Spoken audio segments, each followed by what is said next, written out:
करायची आवड आहे आणि ती अगदी लहानपणापासून आहे. आपल्या शाळेत आपण ज्या गोष्टी करतो त्या गोष्टी आपण जर पुढे नेल्या तर आपल्याला आनंद मिळतो जीवनात, आणि जीवनात आनंद मिळवणे हेच आयुष्य जगणे होय. आता थोडीशी एक वेगळी तुमच्याच वयाच्या मुलाची एक कविता, म्हणजे तो त्यातला कॅरेक्टर आहे, व्यक्तिमत्व आहे, आणि त्याच्यावर लिहिलेली एक कविता, कवी सुधीर सुकटणकर. कवितेचं नाव आहे झाड व्हायचे झाड. सारखा चाले उद्धार, ओघ आहे द्वाड, त्यापेक्षा देवा मला झाड कर झाड. वाड्याकडच्या फेऱ्यांची नसेल मग कटकट, दादा आणि ताईची टळेल सारी वटवट. उभं राहून दिन रात दुखेल हाडन हाड, तरी सुद्धा आवडेल मला झाड व्हायला झाड. झाडाला पण देवा असते खरे आई, सांग बरं मग ते उन्हात कसे जाई.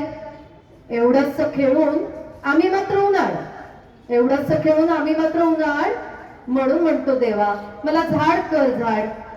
खुशाल चिडवत कुणी घर माझं उन्हात, चिंब चिंब खेळेन मी गारा पावसात.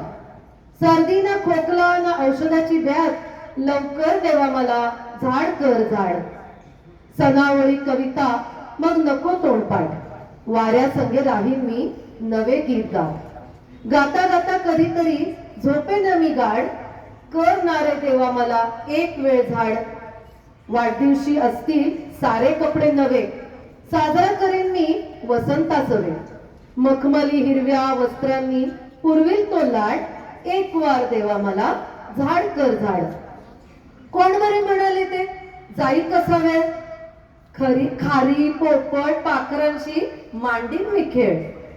पोरं टोरं आली की फळांची पाडापाड होईल मज्जा देवा मला झाड कर झाड. कधी कधी धास्ती घेते मनात सारे ठाव, जंगल तोड्या माणसांची वाढत जाते हाव. देवा त्यांना सद्बुद्धी दे आणि सुनीती, अशी माझ्या मनातील घालवी भीती. छाया देईन माया लावीन वाटसर उधाड, त्याआधी देवा मला झाड कर झाड, त्याआधी देवा मला झाड कर झाड. धन्यवाद.